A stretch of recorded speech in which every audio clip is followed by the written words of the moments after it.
Je nutné, aby si mladí lidé trošičku uvědomovali, z čeho vyrostla ta naše svoboda, kterou dnes máme.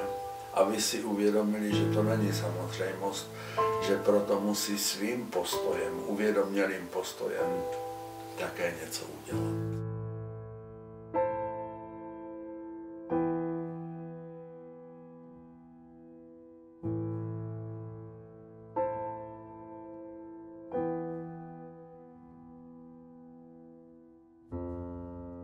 Jednoduché ideály jsou většinou, jak dokládá historie, právě onou cestou do pekel.